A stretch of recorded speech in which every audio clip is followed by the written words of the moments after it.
because this is going to be the first game ever in Season 10's drafts. And it is going to be SUHAZ Esports on the blue side and TODAK on the red side. First two bans, seeing it is going to be the Faramis as well as the Valentina. Interesting. Okay, Faramis, definitely one of those heroes where it's like, is the power level good enough to be able to completely break the game? Similar to Vexana coming in from TODAK, which I think is very reasonable. TODAK, once again, we've seen this pattern before. They like being on red side. We've seen it throughout Season 9. They're like, I just want red side, win, lose, I don't care. As long as we're on this side of the map, we'll be totally fine. SUHAZ now have to respond. And speaking of this new patch, right, how much is it going to really change these bans? Because we're still seeing these Mashas being banned out. It wouldn't be too surprising. Well, I don't know. I don't know about Julian, TODAK. Xavier, you know what I'm talking about? I think Xavier and Julian kind of fits in the picture, but Julian has been nerfed a little bit in the prior meta, so I don't think it's going to be a-okay. Xavier as well with the recent hotfix, but I have to give a little bit more rebound on towards TODAK side as well. They do like to lean on towards red side just because of how they want to keep it up on edge to be able to respond to any team out there rather than just being dependent on that first pick phase, grabbing out important heroes and comfort heroes. But however, talking about this, if we compare this patch to the previous patch, there are still the potential tank junglers into back to the meta. The Franco is still a viable option. It may be something that they may consider, and on top of it all, Fanny is still pretty good as well. Absolutely, absolutely, and especially since that they've kind of reverted the jungle meta, the tank jungle meta into something a little bit more flexible. Assassins and marksmen are coming back in. Once again, it's a fresh new start, and I'm very happy for anybody who's just been sick of the tank meta. I personally have been sick of it, but hey, you know, considering that Franco is still viable, maybe it hasn't ended completely. Well, I'm not sick of the tank meta. I'm a tank player. I'm happy playing a tank jungler. You know, sometimes if there's two tanks in the team, yeah, okay, I'll go to jungle, no problem.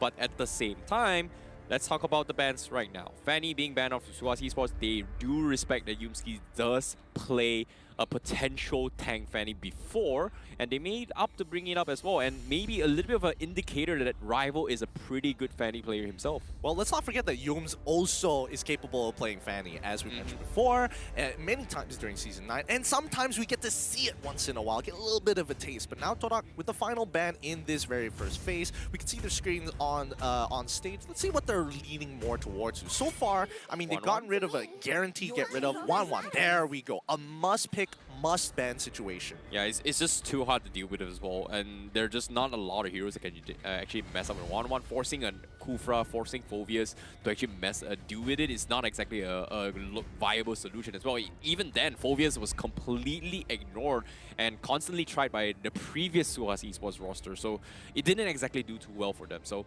in this case, not taking a risk is going to be the safe play, but what is going to be the first pick priority for SUHAZ Esports? Do they take the Franco? Nope. Looks like they are going to be sticking on towards the Julian instead. But the question remains, is this an XP Julian or a jungle Julian? I think it's all about the flexibility, right? When you're on blue side, you need to be flexible. You got to make sure, because at the end of the day, you're going to get some really good power picks. And if you don't show too much with your first pick, TODAK, again, they're looking for as strong as a two-pair combo as you can get, right? Or if they're looking to spread their wings wide to cover as much ground as possible to wrap around the SUHAZ Esports draft, they can opt to go with that opening as well. Agreed, but TODAK, what are they going to be prioritizing? Are they going to first pick the Xavier, or are they going to be prioritizing the Franco? These are two very, very strong contenders. Or are they going to go with the Archive pickup? It seems like this time, in terms of the drafts, it is going to be Chiku that is going to be leading the drafts with TODAK instead. Hey man, I mean, the analyst is a really important role. Okay, actually both of them got the headset, my bad. It's just momentary, lost in the moment. But yes, TODAK, they're going to go with something a little bit wider. This isn't the strongest two-pair combo that you can get in the game, but getting Yves and as well as Thamos both very, very useful when it comes down to just peeling and as well as just overall team fighting. I think there's a little bit of synergy between the two, but they're obviously good in their own respective lanes. Yeah, I like how TODAK is prioritizing the Thamos now. It has been really popular in the ranked games as well, just for both the jungler role as well as the XP lane. But I'm leaning more on XP just because if you go for the old jungle meta where you go for the jungle emblem, it doesn't exactly benefit Thamos too much in terms of spell web as compared to the Festival of Blood. So maybe TODAK, they are still leaning on towards XP lane-wise, but I wouldn't be surprised to see it on the jungle role for TODAK. Absolutely. And I think, well, honestly, there would have been an argument for, you know, to Rizla to be put in instead of Thermos, but, you know, the hot picks kind of changed that. I'll get into it later on in the game, but SUHAZ Esports, they lock in the Akai as well as the Beatrix. And I think right now, this 3 composition that we're seeing from SUHAZ Esports, very spread out. They're fulfilling the important roles, right? And they still have some flexible picks with the Akai and as well as the Julian. Yeah, I definitely agree. When it comes to SUHAZ Esports, it feels like this is going to be a repeat from previous season, but nope, looks like the Tamos is set in stone, going to be on the XP lane. TODAK going to be bringing in the Ling, but the Akai from SUHAZ Esports, I don't know, is this going to be a tank Akai in the jungle, or is it going to be a roaming Akai instead? So I'm looking forward to see whether or not this is going to be the case for SUHAZ Esports, but TODAK, they made it very clear this is an XP Tamos. Yeah, EXP Thamos, we have Ling in the jungle, and it's good to see, you know, these top assassin picks come back into meta a little bit more often. And I think for TODAK, it's not too bad because they are on red side, right? With these next couple of bans, they can really limit down the options and matchups that SUHAZ Esports has with their flexible picks, right? So if they go for if they want to throw Akai up in towards the EXP lane, fine, sure. Let's get rid of the Esmeralda first of all. First and foremost, get rid of the top bad matchups for Thamos specifically. This is, I was expecting them to actually shut down counters for Ling, but looks like they are going to be focusing on making sure that 4Maze wins their lane matchup against SUHAZ Esports. And currently, SUHAZ, what other XP laners are pretty good against Thamos? Because that's not really a lot. And forcing like SUHAZ Esports to play a Khalid or maybe a Ruby isn't too bad, but it's not exactly great to actually deal with a Ling on top of a Thamos as well. Okay, let's think about how Thamos really works, right? I mean, in team fights, he's somewhat useful. Initially, you want him to dominate the lane, gain as much map control in the early to mid game as possible, and then use that power spike to actually turn the advantage in team fights, right? Banning out Esmeralda and Uranus would indicate that TODAK want to say, we don't want you to sandbag us, we don't want you to stall the game for as long as possible. We are looking to be aggressive, we are looking to play through mid. SUHAZ Esports, I think it's a really good idea to be banning out the Claude as well as the Franco. Make sure that Momo isn't going to feel too comfortable. I don't think it's the best way to kind of attack this particular draft, but at the end of the day, hey, Momo, he's been through worse, like a lot worse. I think the Popo and Koopa isn't too bad coming from TODAK, but instead, oh, I was expecting maybe a Matilda coming from Yumski, but this time he's bringing in the Grok instead. I was expecting maybe something, a Cho for him, knowing he does have this aggressive nature of playmaking capabilities, but Grok isn't too bad to actually deal with the entirety of SUHAZ Esports, especially the Julian on top of it with the wall charge. Yeah, no, I think this is really respectable here. Now, it's going to be a big question mark because we've seen a lot of Grok players during Season 9 really struggle to find those like impressive wall charge, flicker wall charge combos against the wall, against the Guardian's barrier, especially against marksmen. So, I don't know, the gold laner for SUHAZ Esports has to be especially careful because it's not easy to react to it. I think the idea here is pretty much to try and stall back the follow-up, especially if the Akai jumps in with heavy, or a heavy spin. But SUHAZ Esports, they pick up the Saber on top of the Paquito. This might be a jungle Saber just to completely one-shot a Ling off the map. And this is very ballsy of SUHAZ Esports, but I like it. I love the idea that's going to be coming in from this Saber pickup. This is risky, but I like it. Wait, or maybe is it going to be a jungle Paquito? Nah, I think Saber jungle, right? It's a little hard to say. I'm not 100% sure on this one myself, but it seems like SUHAZ Esports, they want to make sure they can shut down either the potential carry in the gold lane from Momo, but most importantly, take out the Ling, right? Because again, Ling is going to be looking for those big initiations with a follow-up from the rest of the TODAK members, and if they can just one-shot him before things go south for them and minimize that damage, I think SUHAZ Esports has a chance. This is what I really love about Impulse, right? They're not afraid to take risks. Bringing in a Saber as the opening match, I'm looking forward to see how well this is going to go, because if they take the W against TODAK, that proves and they are able to make a big statement in towards MPL. But as of yet, the drops has been set by both TODAK as well as SUHAZ Esports, and I'm looking forward to see how the first game of Season 10 and regular season is going to look like. Welcome everybody. This is the debut game of SUHAZ Esports going up last season's Supreme Champions. It's going to be TODAK here in game number 1. Welcome back to the land of Dawn. Woo! Woo-wee, the crowd is going absolutely crazy as of yet. I'm not sure if you guys at home can hear it, but the energy here is surreal. TODAK on the red side, you can see Formay is thinking to go for a lane cut right from the get-go in the XP lane, but seems like he's not going to be able to do too much as of yet. Okay, so this is pretty interesting. Raisin is specifically going to be in the jungle. Vinsmoke is going to be playing the support position and try to contest Rival as much as he can, but hopefully he doesn't die and give away first blood this early. No, he doesn't. That's perfect. CT Norsana, he's going to have a hard job because this is Paquito against Amos. A single mistake from either one of these EXP laners could lead to a death. Yeah, this is kind of risky coming from SUHAZ as well, but Yumski, no. he got it, he stole it. Oh, what a cheeky play. He's trying to force Raisin for early retribution, but he already used it rather early, so there's nothing much he could have done. Formays, however, gonna be in a little bit of trouble, but the question remains on SUHAZ Esports. I think they had the idea of playing the roaming assassin, just because of how they're comfortable playing with a Natalia composition. So SUHAZ Esports, they're playing something that is off the usual meta, and it might actually bite them in the butt because if you think about it, Grok can just freely invade and there's absolutely nothing this Saber can do until he hits his 4. Exactly, and I think 4 is going to be important. Oh, Oxygen no. now in some trouble. He's no. walking in the rift. He's forced to flicker out of there. That's going to be a big spell as the upcoming turtle fight is happening in about 19 seconds. Yep, Momo is having a pretty decent time. Winspoon is going to be backing up Abumon a little bit, but as of yet, it seems like SUHAZ, they just want to make sure that Abumon is going to be able to have a safe farm rather than getting picked off. And they're playing safe, but TODAK is just leading in terms of gold chart just because of the amount of pressure that Formays is just doing across the map. Because right now on the bottom side, he's able to pull 2 players by himself, and this is pretty much split off SUHAZ Esports and losing out a lot of the mid control right now. Well, let's not forget that it is a pretty difficult matchup for Abumon up on the top side of the map, right? I mean, Beatrix into Popo and Koopa. Generally, it's Popo and Koopa favorite here, but let's see now as Yumski is going to get under attack. How are they going to contest this Lord? I think TODAK can actually stall this for as long as possible because they are still losing gold in EXP on the top side of the map. Look, Abumon, he's not even level 4 right now. I'm really surprised by the discipline plays coming from SUHAZ Esports. They respect the plays that TODAK is making, and they understand that right now, they're strong. They know Yumski's can't exactly do too much, and CT Norsana looking for the kill, but Yumski escapes with the wall charge, but the turtle will be secure from SUHAZ, and they also take down Rivals, and that's a big takedown coming from SUHAZ Esports. A really nice play coming in from SUHAZ Esports.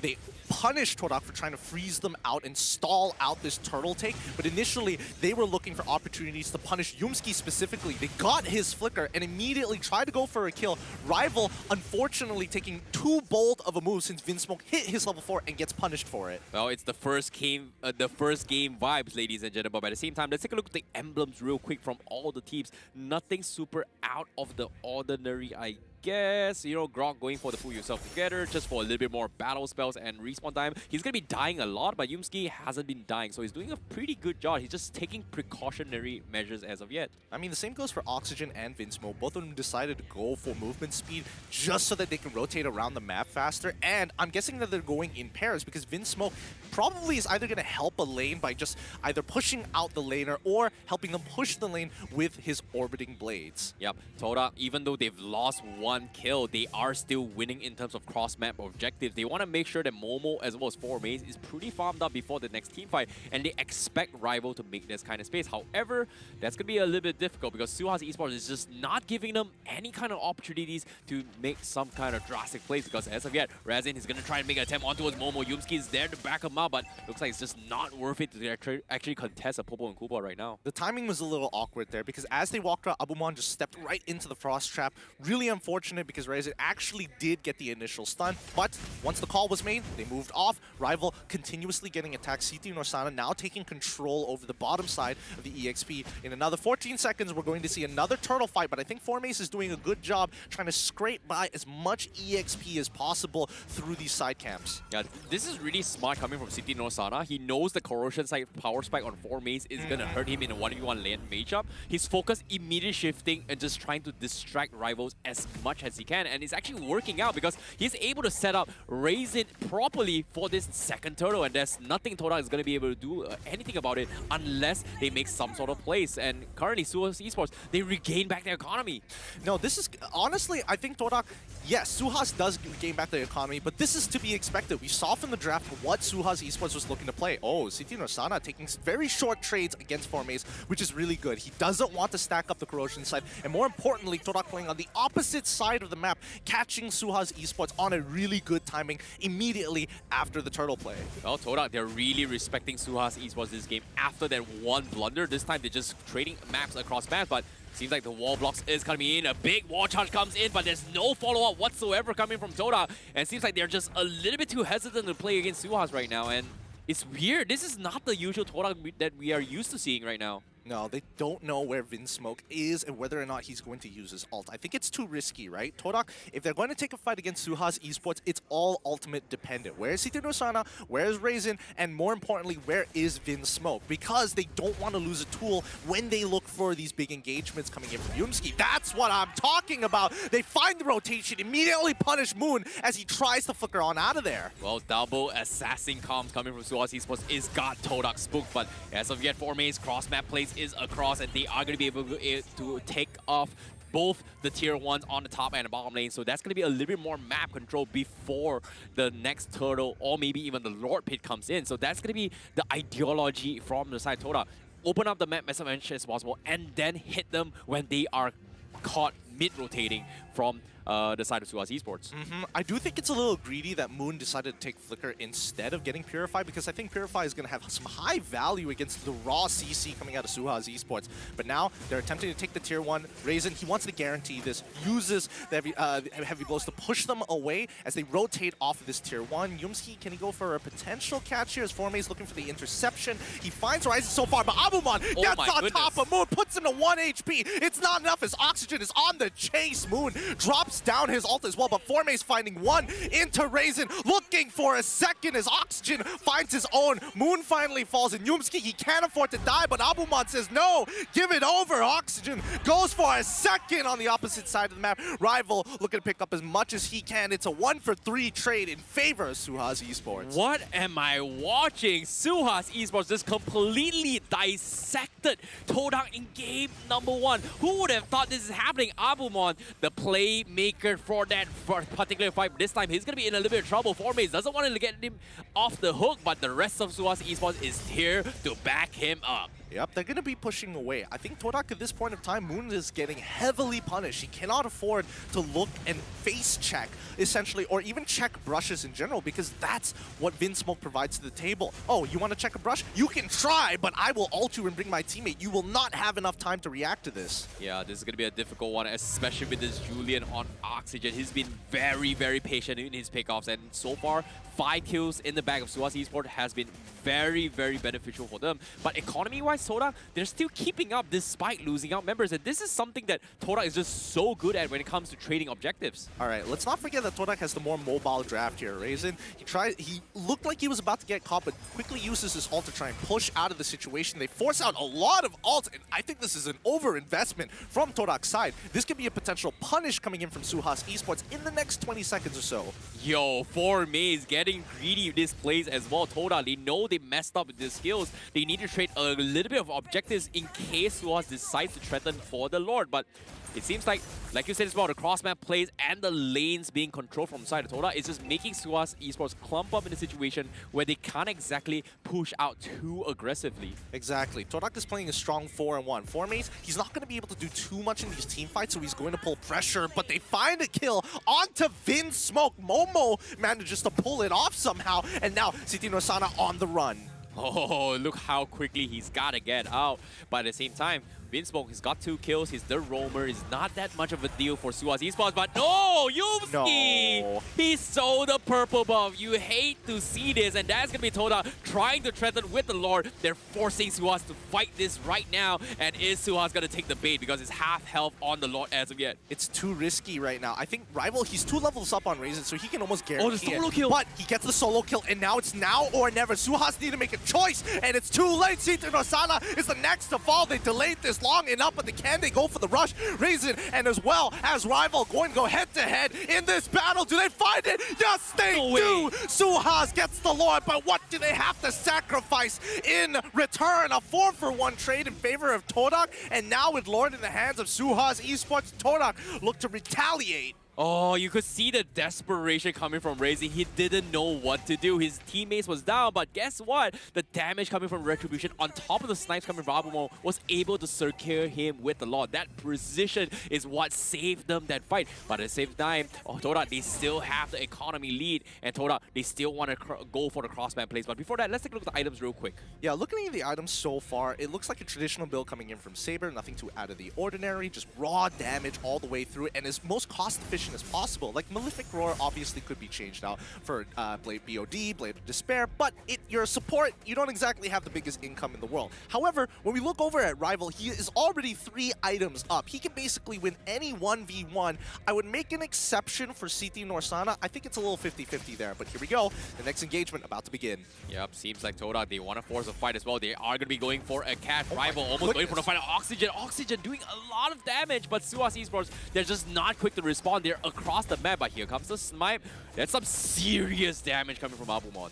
Really? Well, I mean, yes, that's a lot of damage coming from Abumon, but Oxygen got oddly close to killing Rival there, and he's 4 level downs and a full item down as well. So, still surprised, even after the hotfix, Julian still feels good. Yeah, it definitely feels good if you get the right catch, but seems like the double assassin meta coming from SUHAZ Esports is not working out. They need to get consistent catches as much as they can, and TODAK, they're just not giving it to them at all. They're just taking objectives across the maps and coming out on top, and the Lord, I'm a little bit surprised. I was expecting more coming from SUHAZ Esports, but TODAK finding all these opportunities puts them in a very, very comfortable position right now. I mean, look, this is the reason why they are considered to be a top-class team, and especially in global standings, not too bad as well for TODAK. I mean, if we're looking at the damage being dealt, Oxygen still somehow, you know, even after hot fixes on Julian, still topping the charts in terms of damage. But TODAK, what they're really good at is finding holes in your gameplay, right? And with a 4-in-1 composition like this, they're just forcing Formays to be checking brushes, clearing out one side of the map, taking control of it, and using the mobility from Rival to capitalize on these situations. Yeah, with TODAK having 3.4k a lead and Moon now having the Genius Wand, he's going to do some serious damage as compared to Oxygen right now. But let's take a look at the actual stats coming in from SUHAZ Esports Lord push early on. It seems like they have lost 1.2k gold against TODAK, but XP-wise, they've done pretty good. But ooh, the catch coming from SUHAZ Esports completely shutting down Formays. Wait, they're looking for the trade here. CT Norsana manages to get out. Razen, he should be totally fine here. He's tanky enough. He's already lost his 1,000-pounder, and he's trying to get on out. The body slam was more than, it should have been more than enough to get him out of that situation. But hey, you know, TODAK, they cannot deal with such a thick jungler like Kakai.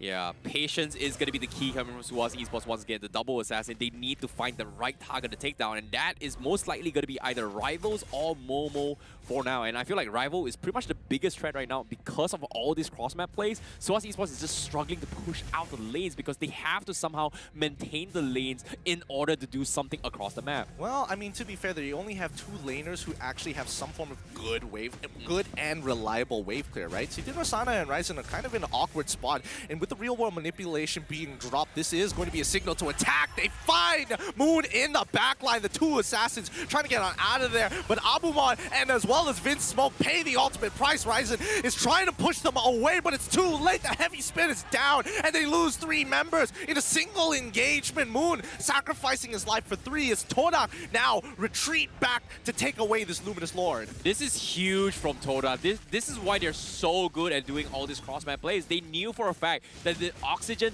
was busy clearing the waves down bottom, and for him to rotate up top was pretty much nearly impossible, and they were able to take that fight 5v4 hands down. And SUHAZ Esports, they just can't do anything about this situation unless they figure out how to stop this momentum. And the assassin play, I'm not gonna lie, great catch coming from Moon, but escape-wise, not exactly too good for them. Yeah, I mean, when they're trying to disengage, it's really, really difficult to actually get out of these situations, right? Especially with the CC from TODAK. But the winning predictions here, all calculated by an artificial intelligence. They haven't explained to us how exactly it calculates it, but it gets pretty accurate here with a 42% chance over compared to 58% 8. So, some not too bad odds. Yep, now with the Lord pushing in TODAK, they are going to be looking to make some sort of plays. They do have the damage coming from SUHAZ eSports, so they are going to be able to defend against this very easily. But based on the wave-wise, TODAK, they're looking to get one inhibitor somewhere across the map. It seems like it is going to be top lane for Momo. Based on their sieging potential, they just have so much tower damage capabilities coming from TODAK, and SUHAZ, they need to figure a way to stall right now, and if they find the right target, they're going to be able to make a comeback. Yep, this is looking very clean coming in from TODAK. I mean, they understood what SUHAZ eSports was trying to do.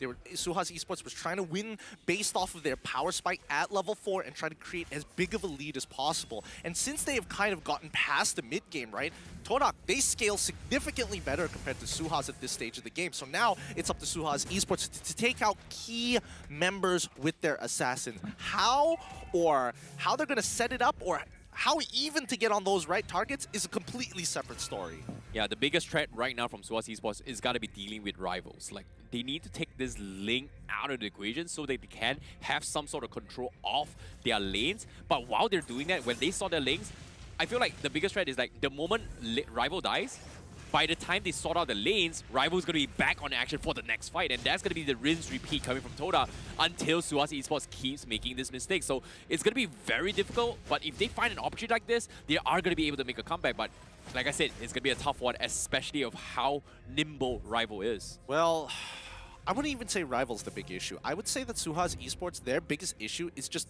compositional limitations, right? How many resource must you blow to take out Rival, right?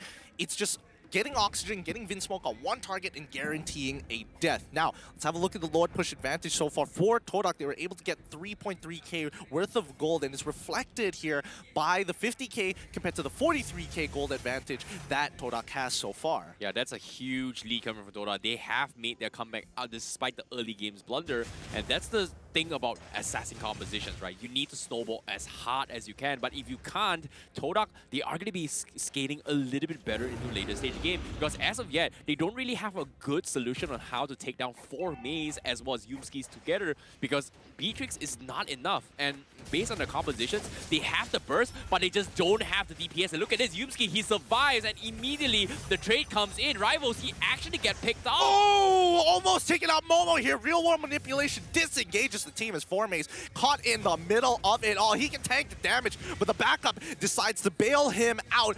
Most important abilities have been blown from SUHAZ eSports. This gives an opportunity for TODAK to try clear up the lanes and, more importantly, start this Luminous Lord. 17 minutes, CT Norsana trying to stop the recalls. He can't afford to let them heal back up to full. He's got the immortality, and now SUHAZ is going to press their agenda by starting this Lord. 4 Meis looping around, sees Abumon, presses his vengeance, and almost taking him out. He finds it, gets one. Abumon makes it out of there, killing Rival in the process. 4 Meis comes back to life thanks to his immortality. They're going to be looking for CT Norsana, break his immortality as Moon trapped all by himself, dropping a real war manipulation to buy a little bit more time, but it looks like it's going to be a 2-for-3 trade. Yo, that was a big clutch coming from Ryzen, and that blunder, his heavy speed completely saves Abumon's life to prolong it a little bit more to actually buy some more damage for the team. But meanwhile that's happening, TODAK, they still want the fight. However, they've lost a huge amount of goal swing just because of the comeback mechanics. So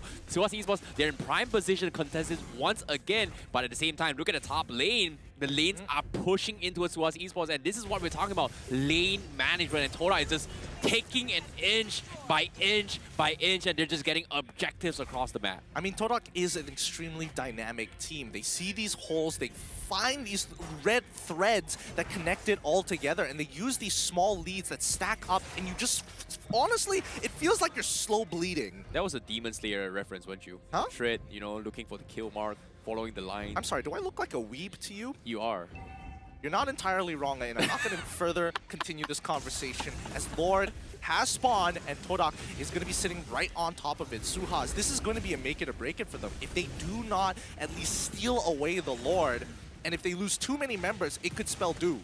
Well, Seems like this is going to be the calm before the storm, but you can see the desperation coming from SUHAZ Esports. TODAK has got everything in control, but Real Manipulation has been expanded. But look at the sides. Oxygen going for the catch, but a free heavy spin, no follow-up. They instantly turn the tides, but on the sides as well, you can see Ryzen will be taken off. Winspoke completely booted out for 4 mains. Abumon left alone to fend for himself, and that's going to be a triple kill for TODAK. What a play coming out from Rival, baiting Oxygen to go for that last hit, dodges out of the way with the Divine Blades. TODAK now with a man advantage, 5 still alive and 3 dead from SUHAZ. They are looking to end this, no Lord required. Oh my goodness, this is going to be a difficult one as well. The Real Manipulation will be enough, and TODAK will come in clean. Winspoke tries his best for his last hoorah, but it's not going to do too much, and that is going to be the Crystal taken out, and that will be TODAK taking game 1 in the first game of regular season. A clean, clinical execution coming out for their debut.